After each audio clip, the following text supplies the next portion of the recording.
로마서 5장 12절에서 21절까지의 말씀 우리 한 목소리로 읽겠습니다.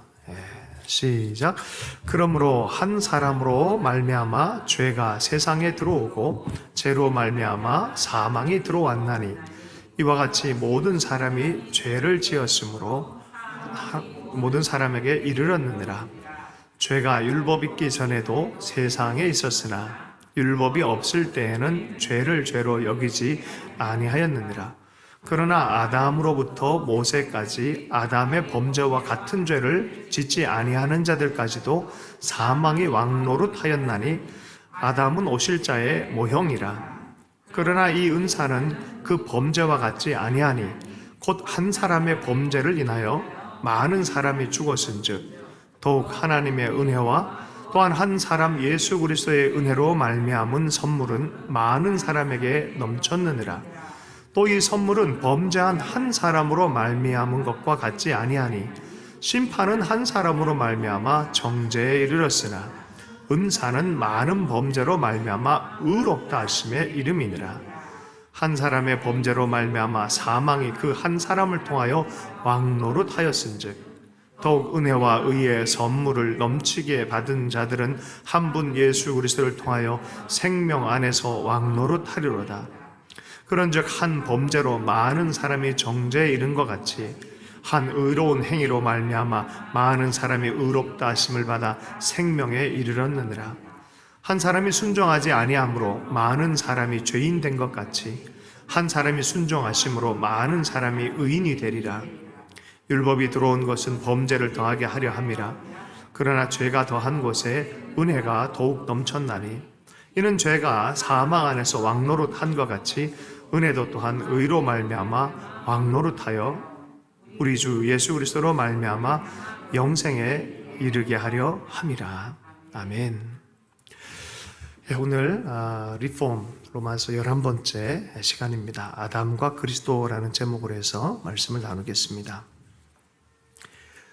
지난 시간까지는 우리가 어떻게 죄인인데 의롭게 되는지에 대한, 의롭다 칭함을 받는지에 대한 이야기를 몇 시간 나누었습니다. 어쨌든 내용 전체를 정리해 보면은 나의 죄가 나를 항상 노려보고 있고 내 죄에 눌려 살 수밖에 없는 죄의 종이고 노예라는 것이고 내 삶의 실제적인 실존의 현실이라는 것이었어요. 그 결과로 죽음의 영향력, 또 결국 죽음으로 갈 수밖에 없는 어둠을 향해 가는 인생이다. 자, 그런 현실 앞에 우리는 어떤 행동을 합니까? 행위로 또 노력으로 나름의 내가 가진 의로서 도달하려는 노력들이 많이 있다고 얘기를 했습니다. 내가 좀 더 열심히 하면 되겠지라는 생각이 그게 마음에 편해요, 사실. 그래서 대부분의 종교들은 이런 자력 종교라 그래, 자력 종교. 자기 힘으로 구원을 얻고자 하는. 여러분, 그래서 기독교인임에도 불구하고 자기 힘으로 뭔가 영적으로 뭔가 도달하려는 의식이 좀 강하면요, 굉장히 복음적이지 않습니다. 실은. 그 종교적인 사람이라고 얘기를 해요. 물론 우리가 애쓰고 힘써서 이렇게 하는 것들이 필요한데 그 근본 생각 자체가 내가 구원에 이를 수 있다고 생각하는 그 의식이 있다면 그것은 좀 교정될 필요가 있습니다. 우리는 은혜로 구원받는 것에 대해서 계속해서 들었어요. 그건 그리스도께서 행하신 일들을 믿음으로 그리스도께서 행하신 일들로 말미암아 선물로 우리에게 주어지는 의가 있다고 얘기를 했어요. 이게 정말 믿어지기 어려웠다라고 찰스 피니, 지난 시간에는 찰스 피니를 예를 들면서 얘기를 했었어요. 그러나 그것을 하나님이 제시하신 하나님의 구원의 유일한 길인 것을 알고 마음으로 믿어서 받아들이고 그것이 옳은가 그른가 성경을 읽다가 이게 하나님의 방식이구나라고 받아들였을 때 말할 수 없는 은혜를 경험을 했고 말할 수 없는 성령의 세례를 경험을 했습니다. 그런데 대체로 보면 이것이 사실이고 직접적 경험이 아니다라고 생각하고 성경적 의견이 아니다라고 느낀다면 우리는 어떤 교인으로서의 생활을 하겠습니까? 내가 나를 증명하려고 하는 교인이 될 겁니다. 내가 내 의를 만들고 내가 종교적인 어떤 모습을 내가 알고 있는 어떤 선입견을 갖고 교회 생활을 하는 거예요. 그건 교회라 그러지 그리스도 예수교라고 말하진 않습니다. 자기의 복음에 천착해서 만들어낸 자기 종교일 뿐입니다. 아주 기독교랑 흡사할 줄 몰라도 그것은 성경적 기독교가 아닙니다. 나보다 전적으로 느린 교인들, 또 부족한 사람들을 볼 때, 그런 사람들은 자기 의로 도달하려는 사람들은 그 사람들을 볼 때 경멸할 것입니다. 여러분, 우리가 은혜로 구원받은 사람인 것을 꼭 알기를 원합니다. 그리스도 예수로 말미암아 은혜로 구원받은 사람들은 나를 낮출 수밖에 없어요. 처음부터 그래요. 내 의가 구원받지 못한다는 걸 알고 있어요. 그래서 그리스도의 의에 바짝 엎드리는 거예요. 십자가의 공로 안에 바짝 엎드리는 거예요. 내 죄를 내 힘으로 풀 수 없다는 걸 알기 때문에 그리스도의 피에 바짝 엎드리는 것이고, 주님이 주시는 의의 은혜 가운데 받기로 결정하는 거예요. 내 방식이 아니라. 그렇기 때문에 그 첫 시작 자체가 은혜 안에 설 수밖에 없는 거예요. 그러니까 그리스도인들은 은혜의식이 강하는 거예요. 내가 뭘 했다가 아니라 어떻게 하나님이 이렇게 은혜로 인도해 주셨다라는 것이죠. 여러분, 먼저 은혜 안에서 우리가 안전하고 은혜 안에서 온전한 변화를 경험할 수 있기를 원합니다. 그래서 은혜 안에 강해지라라고 사도 바울이 우리에게 권면하고 있습니다. 지난 시간에는 바로 이 사도 바울이 얘기했던 이 이신칭의의 복에 대해서 계속해서 얘기를 했어요. 믿음으로 하나님의 의로움을 칭함받는다라고 해서 이신칭의를 얘기했잖아요. 이것은 현재 하나님과 화해를 이룰 뿐만이 아니라 하나님과 깊은 교제의 화목을 누릴 뿐만이 아니라 그 은혜 안에 살아가는 걸 의미하는 거예요. 은혜의 물결이 무제한적으로 흘러오는 것들을 경험하며 사는 것이에요. 더욱 확실하고 놀라운 은혜 안에 하나님의 진노는 죄와 죄인에게 있지만 그것은 그리스도의 피와 그리스도의 생명으로 다 탕감되어지고 우리는 이제 그리스도의 은혜 안에 산다는 것이에요.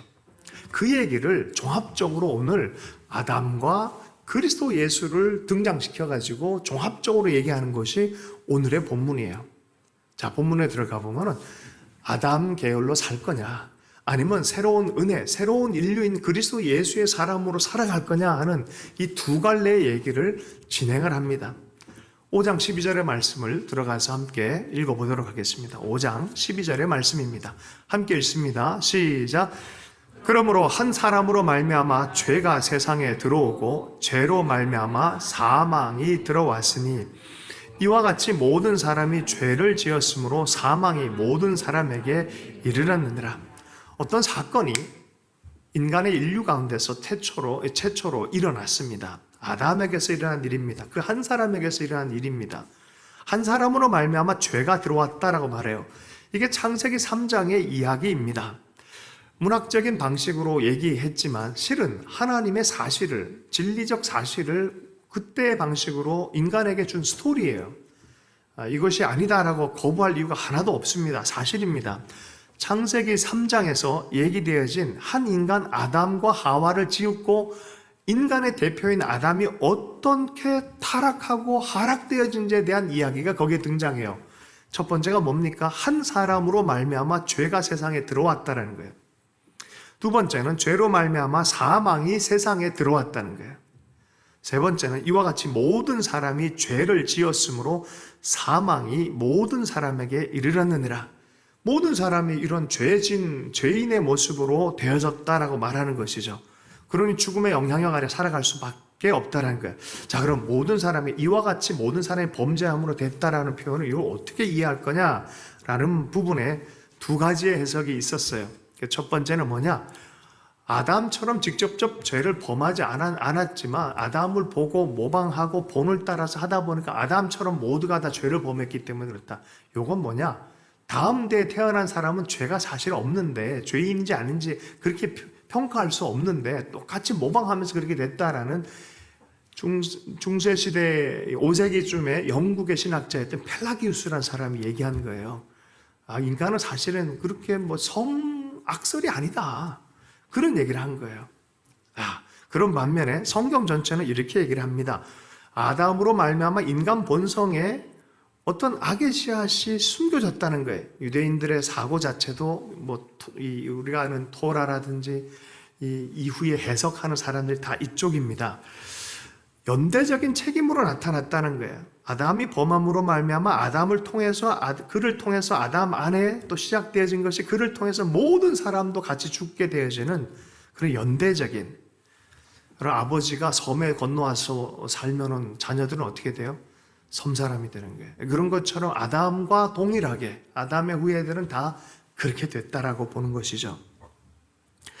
13절 14절을 한번 읽어보겠습니다. 함께 읽겠습니다. 시작.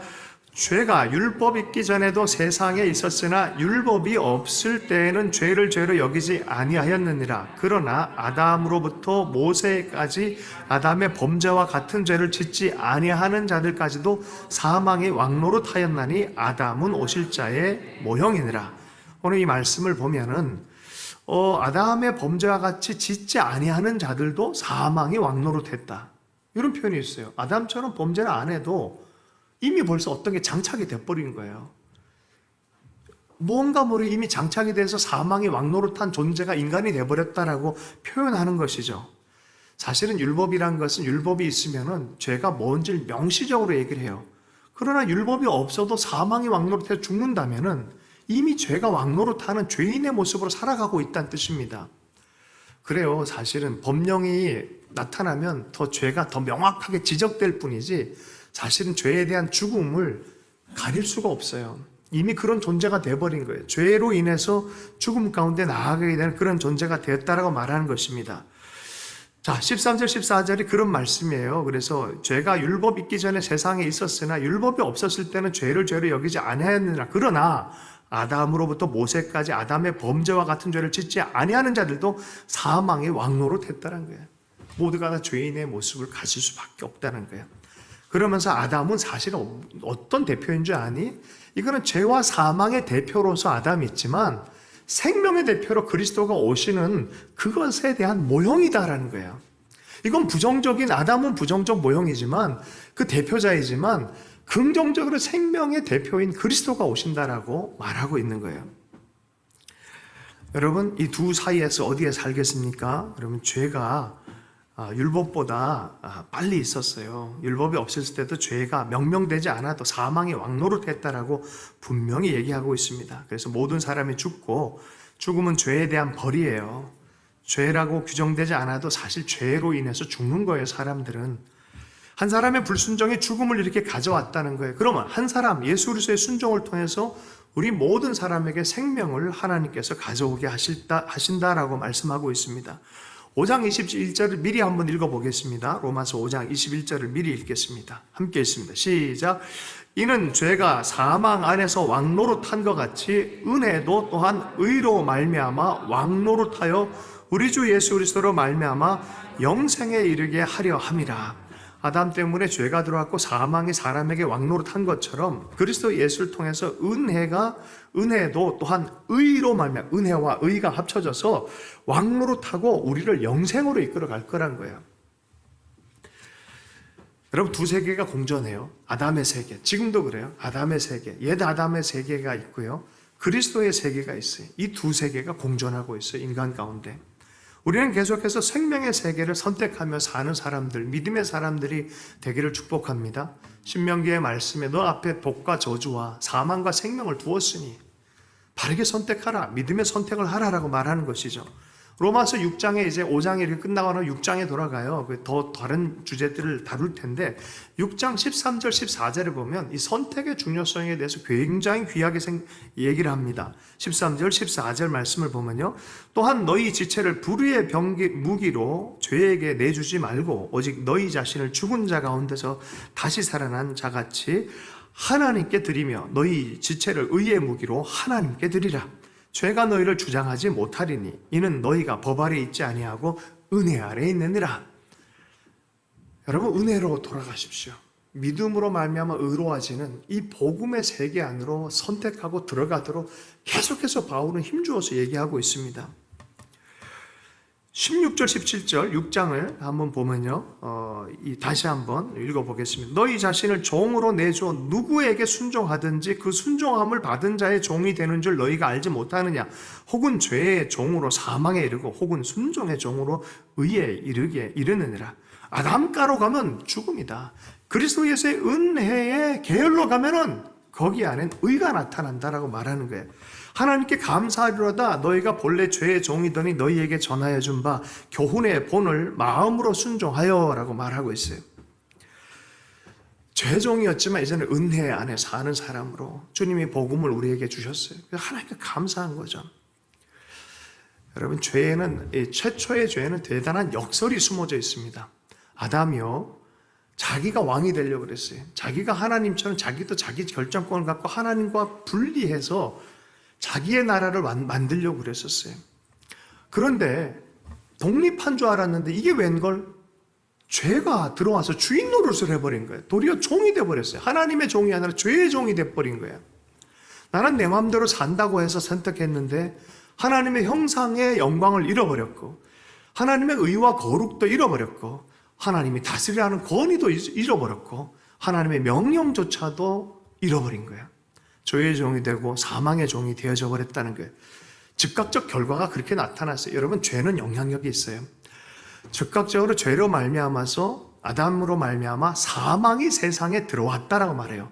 이건 하나님이 정한 일이에요. 보세요. 창세기 2장 17절 말씀에 선악을 알게 하는 나무의 열매는 먹지 말라. 내가 먹는 날에는 반드시 죽으리라 하시느라. 하나님이 정해놓은 영적인 법이었어요. 이거를 변개할 수가 없어요. 먹고 죄를 범하는 그 순간, 마음 안에 하나님을 밀어낸 그 순간, 관계를 끊어버린 그 순간 죽음으로 나락으로 떨어지는 거예요. 자, 그것의 보편적인 결과가 뭐였냐? 모든 사람이 죄를 범하는 거예요. 첫 사람이 죄를 지었기 때문에 모든 사람에게 죄를 짓는 시작이 되어져 버린 거예요. 우연히 아담의 죄를 따라 펠라기우스처럼 이렇게 따라서 모방해서 한 게 아니에요. 본질적으로 죄인이 되어버렸다라고 성경은 이야기합니다. 로마서 5장 19절로 다시 한번 돌아가 보겠습니다.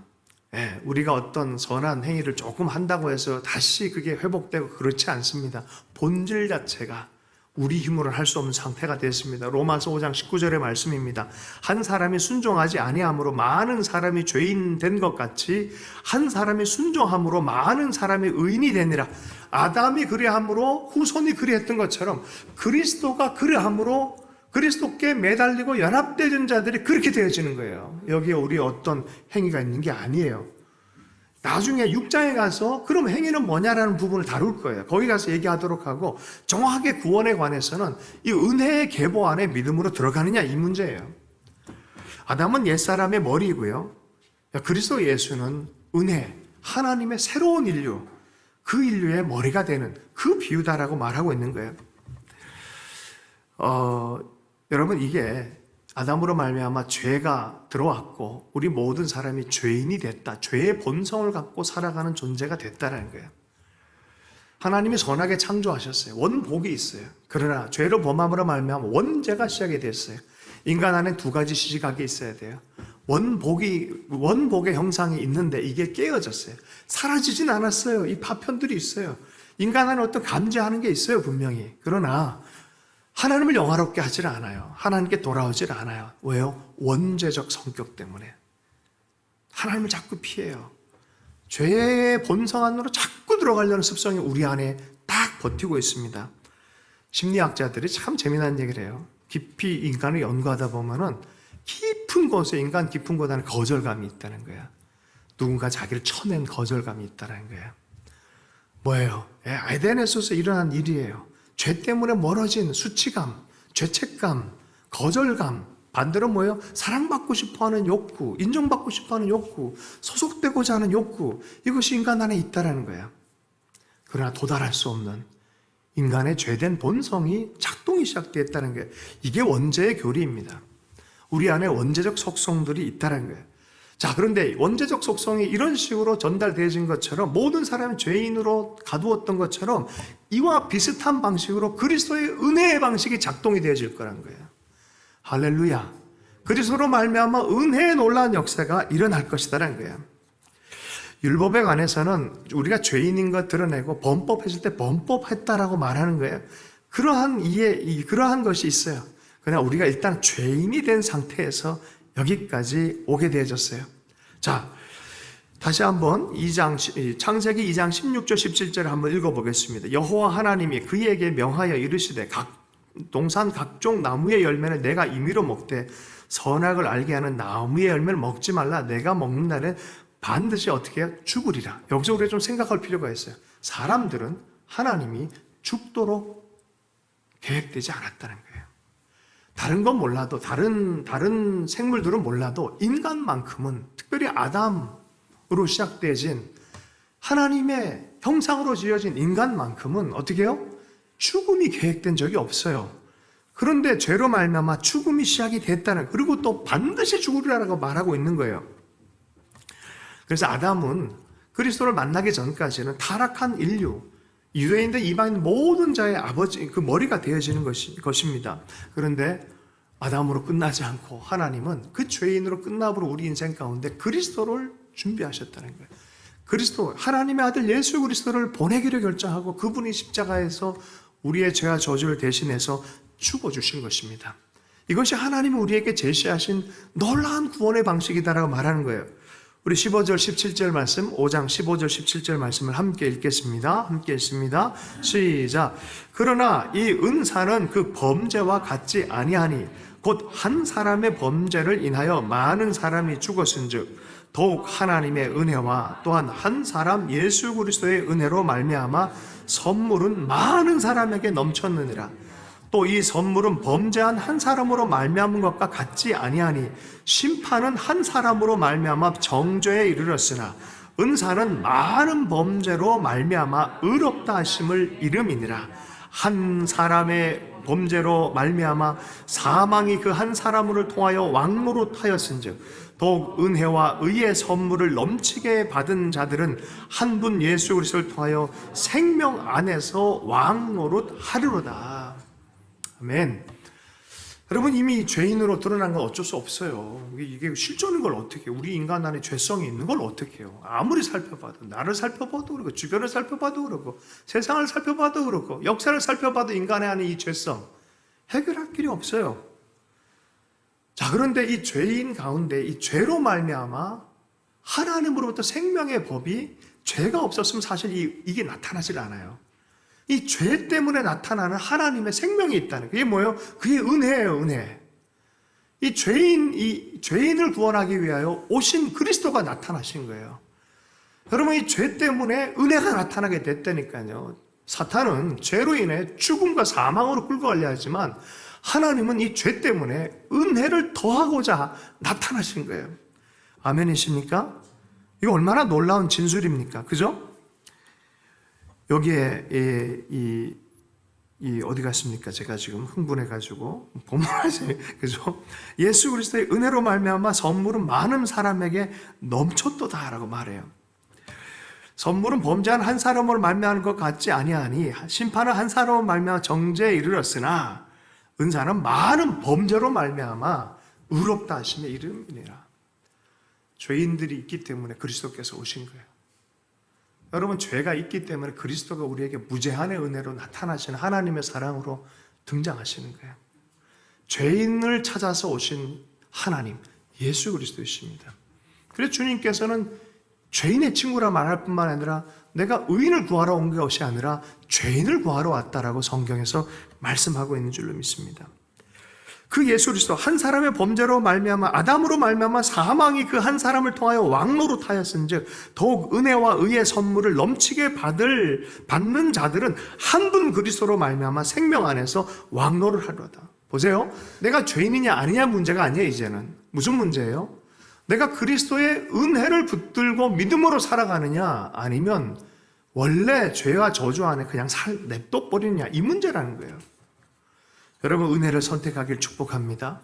그리스도께서 은혜의 시작을 하셨다는 거예요. 이거 대비를 시켰어요. 아담은 범죄해서 죄를 하고 순종치 아니함으로 죽음으로 끌고 가는 일들을 문을 열었다면 그리스도 예수는 은혜의 선물, 은사, 그분의 의로움, 그분의 순종함, 이 길의 문을 열어두셨다는 거예요. 죽음의 길을 갈 것이냐, 은혜의 길을 갈 것이냐. 한 번의 죄, 정죄, 심판으로 모든 인류가 죄성으로 다 오염됐다면 하나님의 은혜는 예수 그리스도의 십자가를 통해서 은혜의 문, 그 의의 선물이 온 세상 가운데 영향을 미치는 역사가 시작이 됐다는 거예요. 야, 어떻게 그럴 수 있을까? 아브라함이 멜기세덱이라는 사람을 만났을 때 11조를 드릴 때 성경에 나중에 보내 아브라함의 허리, 후손, 레위가 11조를 미리 드렸다, 그런 표현을 써요. 율법이 있기 전에 벌써 그렇게 했다. 레위가 한 것처럼 해요. 아간이 범죄했는데 이스라엘 전체가 이 하나님의 징벌을 받아요. 공동체적 의식이 있어요. 근데 제 대표성에 또한 의식이 있어요. 대표로서 그런 일들에 대해서 같이 역사가 일어난다는 거죠. 여러분, 십자가에 못 박히신 예수님을 바라볼 때 무엇이 생각납니까? 우리는 사실은 유대 병정, 또 로마의 병정, 이런 사람들이 예수님을 못 박았다고 생각하는데, 은혜가 깊어지면은 하나님의 사람들이 경험하는 것들이 있어요. 내가 그 자리에 같이 있었네. 나도 예수님을 못 박는 그런 본성으로 그 자리에 있었네라는 걸 깨닫기 시작합니다. 나는 제3자고 그 사람들이 못 박아서 나는 좀 괜찮아. 이거 뭐야? 이거 펠라기우스라는 5세기 때 이단 정죄를 당했던, 인간은 괜찮은데 선택을 좀 잘못해. 아니, 여러분 빠지면 안 돼요. 여러분 다 십자가 앞으로 와야 돼요. 한 사람도 빠지면 안 돼요. 나 때문에 죽은 거예요. 나도 주님을 죽였어요. 내 죄로 말만 죽은 거예요. 자, 그런데 그 순간에 예수님께서 시각 전환을 딱 시켜주십니다. 우리는 그런 상태에 있지만 하나님이 우리를 위해서 죽어주셨다는 거예요. 우리를 위해서 다 껴안고 죽어주셨다는 거예요. 은혜의 시각으로 너 죄인이야, 너 죄인이야라는 시각에서 어디요? 그리스도의 십자가 아래에서 어떻게 변하길 원해요? 너 죄인이지만 내 은혜로 완전한 회복이 나타난다. 내 은혜로 내 것으로 너희는 회복될 것이다. 이 생명과 은혜와 선물의 길로 다가와라라고 문을 열어두신 분이 예수 그리스도라는 거예요. 할렐루야. 여러분, 그래서 그리스도는 온 인류의 머리가 되시는 거예요. 새로운 인류예요. 완전히 그리스도 예수 믿는 사람과 믿지 않는 사람은 차원이 다른 사람이 되어지는 거예요. 길이 다른 사람이 되어지는 거예요. 우리 18절부터 21절까지의 말씀을 마지막으로 한번 읽어보겠습니다. 18절에서 21절까지의 말씀입니다. 함께 읽습니다. 시작. 그런즉 한 범죄로 많은 사람이 정죄에 이른 것 같이 한 의로운 행위로 말미암아 많은 사람이 의롭다 하심을 받아 생명에 이르렀느니라. 한 사람이 순종하지 아니함으로 많은 사람이 죄인 된 것 같이 한 사람이 순종함으로 많은 사람이 의인이 되니라. 율법이 들어온 것은 범죄를 더하게 하려 함이라. 그러나 죄가 더한 곳에 은혜가 더욱 넘쳤나니 이는 죄가 사망 안에서 왕노릇한 것 같이 은혜도 또한 의로 말미암아 왕노릇하여 우리 주 예수 그리스도로 말미암아 영생에 이르게 하려 함이라. 율법으로는 죄를 지적하고 죄인이 죄인으로 드러나게 할 뿐이지 그 상태를 변화시킬 수 없어요. 중간 단계도 아니에요. 율법은 죄인을 더 드러나게 해서 도리어 복음을 복음되게 자꾸 은혜로 사람을 몰아가도록, 코너에 몰아서 은혜의 문을 열도록 하는 게 율법의 작용이죠. 그래서 여러분, 하나님의 은혜 없이는 사망이 왕노릇하지만 그리스도 예수의 은혜 안에 들어온 사람들은 의로 말미암아 왕노릇하는, 그리스도 예수로 말미암아 하나님과의 관계, 잃어버린 에덴 동산을 다시 회복하고 거절감이 사라지고 수치심이 사라지고 사랑이 회복되어지는 그 관계 안으로 초대가 되어진다는 거예요. 왕 같은 제상으로 초대가 되어진다라고 말하는 거예요. 본질적으로 행동이 대표적 행동인데 하나는 타락이고 하나는 선물이에요. 하나는 심판과 정죄이지만 하나는 은사이고 의롭다 하심을 입는 거예요. 하나는 죽음이고 아담이지만 하나는 은혜를 더하는 것이고 생명을 더하는 것이고 예수 그리스도이신 것이죠. 궁극적 결과는 무엇입니까? 생명 안에서 우리가 왕노릇하도록 그리스도께서 죽어주셨다라고 말하는 것이죠. 아멘이십니까? 여러분, 그리스도를 바라보십시오. 여기 안에는 거친 생각이나 불안한 미래가 없어요. 왜 자꾸 볼 때 거친 생각들과 불안한 미래를 자꾸 보십니까? 그리스도 예수 안에는 그게 없어요. 넘쳐나는 은혜가 기다리고 있어요. 어저께 선교사님이 전화가 왔어요. 저한테 마라톤 대회를 이집트로부터 시작해서 요르단까지 이렇게 하는데 애들 데리고 참가도 선교사 자녀들도 섬기고 있어서 하는데 요르단쯤에 와서 밤늦게 아주 과속 차량이, 술을 먹고 과속 차량이 이 마라톤 하는 이 팀 바로 앞에서 질주를 해서 막 가서 사람들을 쳐버린 거예요. 근데 운전자는 죽고 선교사 자녀들이 많이 다쳤어요. 다리가 부러지기도 하고 뭐 그런 일들이 일어난 거죠. 너무너무 충격을 먹었대요. 너무너무 힘들었대요. 그런데 그 외국인 선교사들 한 분 한 분 만나서 얘기를 했는데 자기가 그 모습에 너무 큰 은혜를 받았다는 거예요. 하나님께 감사한다 그러고 정말 하나님께서 이렇게 보호하셨다 그러고 아니 어떻게 이럴 수 있을까 싶을 정도로 은혜의 기반이 철저하게 되어 있는 거예요. 여러분 우리 삶 안에서 어떤 삶의 현장들이 있을지라도 우리는 십자가 안에서 넘쳐나는 은혜의 시각을 가지기를 축복합니다. 이게 복음적 새 인류의 정신이에요. 정신 승리하는 거 아니에요. 이건 실제입니다. 자꾸 아직 하나님과의 관계가 열리지 않은 사람들은 이거를 스스로 이 생각의 어떤 작용으로 생각하는 그렇지 않습니다.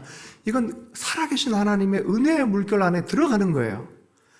여러분 그래서 로마서 8장에 가면은 거기 안에서는요 사실은 세상 사람들 긍정 마인드 뭐 이런 게 많지만 성경에 하나님을 제외하고는 사실 그렇게 할 수 있는 존재가 없어요. 대부분 사실 그런 것들도 성경에서부터 변형되어진 거죠.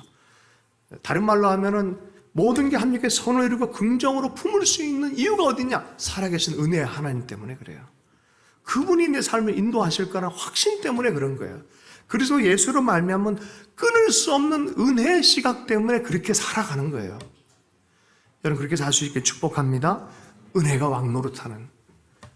여러분 여기는 실제가 있어요. 그래서 로이드 존스 목사님이란 분이 로마서를 이만큼 쓰신 분인데 그분이 이런 얘기를 했어요. 아담 안에서 당신을 보라. 당신은 아무런 일도 하지 않았지만 죄인이라 선포되었다. 그리스도 안에서 당신을 보라. 그리고 아무런 일도 하지 않았는데 의인으로 선포되는 것을 보라. 이것이 비슷한 점이다. 이게 뭔 소리예요? 하나님의 은혜 받은 자로서 하나님이 선포한 이상 하나님이 내 삶을 넘치도록 하시면서 은혜의 은혜로 인도해 가실 거라는 거예요. 성화시키실 것이고 온전하게 완성시킬 것이고 영화시킬 것이고 완전한 하나님 나라를 도래하게 하고 우리 삶도 정말 부활하신 예수 그리스도처럼 변화시키실 그분에 대한 확신을 하게 되어진다는 거예요. 할렐루야. 저는 그것을 기대합니다. 부활의 날에 마지막 날에 완성될 것을. 예, 기독교가요. 우리 성경적 기독교는 이렇습니다. 시작 창조가 있다고 얘기를 하고 완성될 날이 있다고 얘기를 해요. 요새 과학이 더 발전할수록 이런 하나님의 시각들이 도리어 반영이 더 많이 되더라고요. 한 1900년대는 그러지 않았는데 반대로 갔어요. 요새는 더 반대로 가요. 이제는 진짜로 성경적 하나님처럼 여러분 시간이 시작됐고 창조의 시간이 시작된 것들을 사람들이 드디어 얘기하기 시작합니다. 우주가 다 기가 막힌 조율되어져 지금도 붙들고 가는 그리고 인간 중심적 우주론이 뭐예요? 요렇게 우주가 펼쳐져야만 인간이 존재한다는 거예요. 이게 중심 사상으로 변해가고 있습니다. 다른 말로 하면 조율하시고 인도하시는 은혜의 손길이 우리의 삶 안에 있다는 소리입니다. 말씀을 좀 마무리하면서 몇 분의 간증에 대한 이야기를 조금 나누고 싶습니다. 수원에 연동교회에 담임하고 있는 장동환 목사님이라고 제가 알고 있는 목사님, 종로에 있는 연동교회 사역하실 때 제가 청년부 간사로 있었어요. 이런저런 얘기를 들었는데 참 이게 마음이 저미는 간증이 있어요. 어릴 때부터 모태신앙이었고 뭐 성경 암송도 잘하고 찬송가도 거의 다 외울 정도로 너무 신앙생활이 특심한 우리 어린 시절을 보냈는데 아버지가 3살 때 돌아가셨대요. 엄마가 과부로 자녀를 5명을 키웠다는 거예요. 그 자기 어머니는 늘 기도의 사람이었기 때문에 자신이 목회자가 되기를 기도도 하셨다 그래요. 자, 그런데 사랑을 독차지하고 정말 막내같이 자라나면서 뭐 얼마나 많이 이쁨을 많이 받고 자랐겠어요. 그런데 입대하기 전에 엄마한테 괜히 큰 절을 드리고 싶었는데 사람들 눈치 때문에 많이 와서 입대할 때 뭐 옛날에 환영식도 하고 막 그랬잖아요. 뭐 잘 들어간 그런 사람 때문에 부끄러워서 절을 못하고 그냥 헤어졌는데 엄마랑 형들 누나들 다 와가지고 울면서 이렇게 잘 가라 그러고 했는데 어느 날 군대 훈련을 마쳤는데 자대 배치 받기 전에 형들과 누나들이 면회를 왔다는 거예요. 그리고 그때는 외박을 안 내주는데 갑자기 외박을 내주더래요. 그러면서 이 목사님한테 이런 얘기를 해, 가족들이 하더래요. 동아가 마음 단단히 먹어. 엄마가 돌아가셨어. 장례까지 다 치렀어. 내가 훈련소에 있어서 탈영할까 봐 연락을 취하지 않았어. 그 얘기 들을 때 정말 귀에서 피가 나는 줄 알았대요. 너무너무 아프고, 그리고 첫 휴가를 오게 돼가지고 산소에 갔는데 비닐로 산소가 이렇게 덮여져 있는데 너무너무 슬펐다는 거예요. 산소에 막 들어가고 싶었다는 거예요. 엄마랑 이별을 제대로 하질 못한, 아직 마음으로 이별 인사를 제대로 못한, 3살 때 아버지 돌아가셨는데 엄마까지 이렇게 이별도 못하고 장례가 치러진 모습에 너무너무 아팠다는 거예요. 그때부터 하나님에 대한 의심이 생겼다는 거예요. 반항을 하기 시작했다는 거예요. 철학적 처적을 탐독하고 다른 종교에도 기웃거리는 일들이 있었다는 거죠. 근데 모태신앙인지라 또 교회 언저리는 계속 붙어 있어야만 되는 그런 삶을 살았다는 거예요. 그러다가 누님이 사역하는 교회에서 밤을 새우면서 기도하는 일들이 있었는데 그곳에서 방언을 경험하고 하나님의 음성을 듣는 일이 있었어요. 그 말씀에 요한복음 15장 16절 말씀에 너희가 나를 택한 것이 아니요 내가 너를 택하여 세웠나니, 이 음성에 허물어지면서 그때부터 내가 주체가 아니라 하나님이 주체다라는 사실에 그 하나님의 이끄심에 대해서 마음의 문을 열어놨다는 거예요. 자기에게 이러한 일을 하나님이 하신 일이라는 것들을 받아들이면서 가기로 결정했다는 거죠. 그러나 여전히 하나님에 대한 불만과 찝찝함이 있었다는 거예요.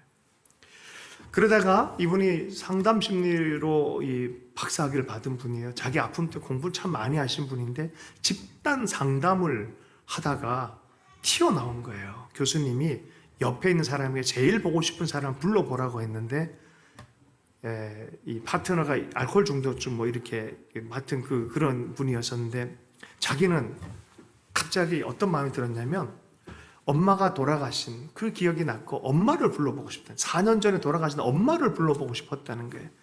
그래서 엄마 하고 부는 그 순간에 자기 입술에서 놀라운 소리가 툭 튀어나오더래요. 엄마, 이 나쁜 X 나를 두고 떠나다니. 모태신앙인데 욕 한 번 안 한 사람인데 속에 있는 게 확 튀어나오더라는 거예요. 그 안에 있는 아픔이 다 튀어나오고 그냥 콱 쓰러졌다는 거예요. 30분 정도 되는 줄 알았는데 그 2시간 동안 바닥에 쓰러져 있었다는 거예요. 그때 야곱이 하나님을 만나듯 하나님을 만나는 체험을 했다는 거예요. 이 사건이 하나님께로 완전히 돌아오기, 사역자가 되는 계기를 만들었다는 거죠. 누군가 자기 위에 자기를 바라보고 계신 분, 예수님이 계시다는 걸 봤다는 거예요. 환상을 보게 되신 거죠.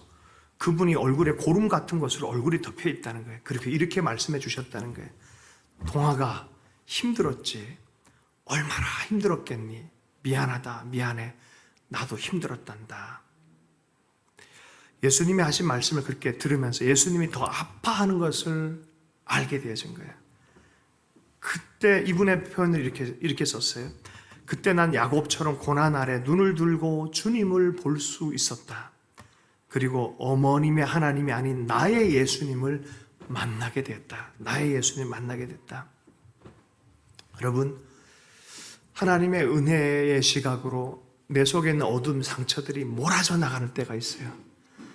그럴 때 비로소 하나님이 내 삶 안에 더 가득 더 채우시고 내 삶을 은혜로 인도하시는, 은혜가 중심이 되어진 삶의 기적을 더 깊이 체험하게 되는 줄로 믿습니다. 저는 이 얘기를 듣다가 옛날 제 생각도 이렇게 났어요. 신대원 다닐 때 저는 되게 힘들게 공부를 했었는데 정말 뭐 다 포기하고 싶을 때 이 친구들과 더불어서 리트릿 같은 걸 갔는데요. 밤에 예배를 드리고 밤에 잠을 자는데 갑자기 설풋 잠들 때 음성이 들렸어요. 그 음성이 죄인들아 라는 음성이었어요. 그리고 수고하고 무거운 짐진 자들 다 내게로 오라. 내가 너희를 쉬게 하리라 라는 말씀과 그리고 두려워하지 마라. 내가 너와 함께 하느니라 라는 말씀이었어요. 그 음성을 듣자마자 정말 주님의 음성이다라는 것들을 그냥 직감적으로 알았어요. 그런데 그 다음날에 아무리 생각해도 이해가 안 되는 거예요. 근데 왜 죄인들아 그랬을까? 왜 나한테 멋있게 얘기를 안 하고 왜 나한테 죄인들아 그랬을까? 죄인들아 왜 그랬을까? 하나님 성경에 그런 게 어디 있어요? 죄인들아라고 부르는 사람이 어디 있어요? 그랬더니 갑자기 옆에서 쫙 스쳐가는 노래소리가 하나 들렸어요. 찬송가 279장. 죄인오라 하실 때에 날 부르소서 인내하신 구세주여. 이 찬송이었어요. 내가 그때 환희 크로스비도 이 음성을 들었을 수도 있겠다라는 생각이 들었어요. 죄인오라 하실 때, 그렇지, 죄인이어야 은혜를 받을 수 있지. 죄인이 아니라는데 어떻게 그리스도의 은혜를 받아들이고 어떻게 하나님이 예비하신 이 은혜의 물결 안에 풍덩 뛰어들 수 있겠어요? 죄인들아, 저는 그래서 일생 동안 이거 정말 하나님의 음성, 와, 이게 놀랍구나라고 제가 하나님의 음성을 믿기로 결정했어요. 두 번째 깨달은 게 있었어요. 뭐였냐면, 하나님이 들려주신 음성이 뭐였어요? 성경 말씀이었어요. 꼭 들려줘야 믿으려고 그러더라고요. 성경 말씀이 다른 말씀이 아니었어요. 성경 말씀이었어요. 여러분, 성경 말씀 그대로 믿기를 축복합니다. 하나님이 구원하신다 그러면 구원하시는 거예요. 은혜 흘려보낸다 그러면 은혜 흘려보내는 거죠. 다른 생각 본 거 사실은요, 아담의 스토리대로 가는, 자기 속에 있는 자기가 판단하려고 하는 죄성의 길을 가고 있는 거예요, 사실은. 미로슬로프 볼프라는 아주 위대한 신학자, 요새 많이 유명해진 전 세계적인 신학자가 있어요. 이 사람은 유고 지역의 크로아티아 출신인데, 내전이 일어나서 자기 종족이 정말 인종 청소를 당했어요. 그런데 총을 든 대상이 누구냐? 기독교인들이에요. 그러니 자기 마음이 얼마나 마음이 아팠겠어요. 도무지 저 사람들이 내 민족과 내 가족을 총으로 죽이고 정말 고난을 안겨준 저 사람들이 천국을 간다? 말도 안 되면서 이걸 어떻게 해결이 안 되는 거예요. 저 사람들이 구원을 받고 저 사람들이 천국 간다고? 고민에 고민을 더하면서 시간이 지난 다음에 이런 결론을 내렸다 그래요. 저들이 구원받지 못하면 나도 구원받지 못한다. 저들이 구원을 받을 수 있다면 나도 구원받을 수 있다. 그제서야 사도 바울이 얘기했던 내가 죄인 중에 괴수다라는 그 말씀의 의미를 깨달았다는 거예요. 내가 죄인 중에 괴수다. 죄를 가지고 아담의 길을 갈 것이 아니라 은혜를 바라볼 때 그 죄인 중에 괴수라고 고백하는 그 순간에 그 무제한의 사랑이, 그럼에도 불구하고 내가 그 이상으로 너를 사랑한다는 많이 사랑받은 자의 정체성이 거기서 나온다는 거예요. 여기 역설이죠. 은혜도 역설이 있어요. 여러분, 나 죄인 아니야 그러고 십자가 앞에 머물지 않으면요, 그 사람은 은혜 절대로 체험하지 못합니다. 여러분, 십자가 아래 많이 머물 수 있는 여러분 되기를 원합니다. 대신 자기 정죄로 머물지 말고요, 그럼에도 불구하고 주시는 놀라운 은혜, 무제한적으로 부으시는 그 은혜 때문에 십자가 앞에 머물 수 있길 축복합니다. 여러분, 은혜를 못 보게 하는 세계가 있어요. 그리스도를 못 보게 하는 세계가 있어요. 그러나 또 한쪽에서는 그리스도 안에 머물라, 그 앞에 머물라라고 계속해서 은혜의 무제한을 흘러오는 그 자리에 머물라는 거예요. 예전에 조영기 목사님이 가정예배를 드리기 전에 갑자기 마음이 뜨거워지고 십자가가 앞에 보이고 로마 군병이 보이고 어느 순간에 주체할 수 없는 감격 때문에 예배를 스톱하고 가족들 다 방에 들어가라 그러고 혼자서 엎드려서 엉엉 울었다는 거예요. 십자가 앞에, 너무 앞에 예수님께서 십자가에 못 박힌 그 아픔이 그대로 환상으로 전해지고 마음으로 전해서, 그래서 쓴 찬송이 얼마나 아프실까 못 박힌 그 손과 발. 처음에 그 얘기를 했을 때 사모님이 별로 그냥 감동이 없었는데 밤잠을 자고 일어나 그걸 썼대요. 근데 밤잠을 자고 밤에 보니까 누군가 화장실에 불 켜놓고 막 눈물을 뿌리면서 곡을 만들고 있더래요. 사모님을 하나님이 깨우셔서 도 들어가가지고 그걸 곡으로 만들었다는 거예요. 여러분, 이 십자가는 우리를 향해서 무제한으로 흐르는 살아계신 하나님의 은혜의 문인 줄로 믿습니다. 내 존재를 다르게 만드는 하나님의 새 창조의 과정인 줄로 믿습니다. 여러분, 그런데 눈을 떠서 세상을 보세요. 여전히 죄와 사탄이 허세를 부르고 있어요. 여러분, 근데 꼭 기억해야 될 게 있어요. 뭐예요? 그리스도께서 승리하셨습니다. 주님이 승리하셨고 하나님께서 우리에게 은혜의 비전을 우리에게 보여주셨어요. 죄와 사망이 넘치는 것 같지만 하나님께서 물이 바다 덮음같이 하나님의 영광 온 세상 안에 가득하게 하실 것이라 말했어요. 아브라함으로부터 시작한 한 사람부터 시작한 이 비전의 역사가 요한계시록에 오면 모든 종족과 민족 가운데 허다한 무리들이, 셀 수 없는 큰 무리가 하나님 앞에 설 것이다라고 말합니다. 뭐예요? 주님이 계속 말씀했어요. 은혜가 왕노릇하게 될 정도가 아니라 여기는 최상급을 사용해 보면 넘쳐날, 최고의 것으로 넘쳐날 것이다. 그 다음에 하나 더 붙여요. 여기에서 더하실 하나님, 더하실 하나님.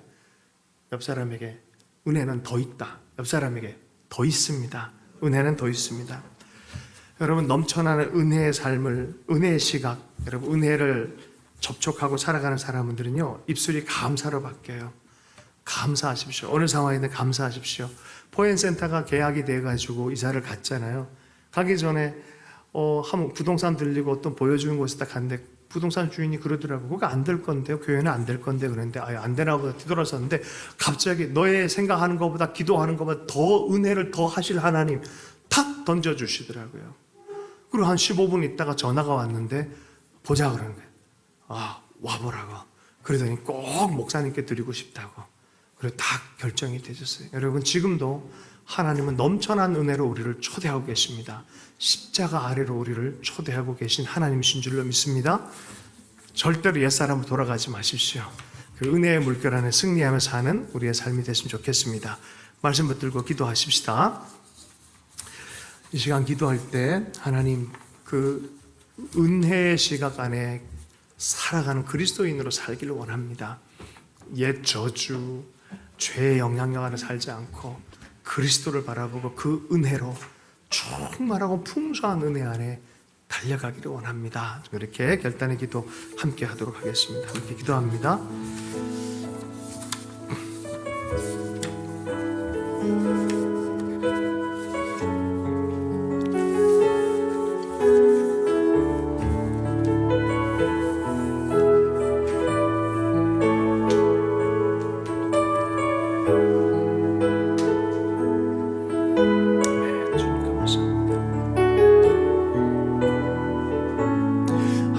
예수 안에 있는 그 은혜의 물결을 따라 살겠습니다.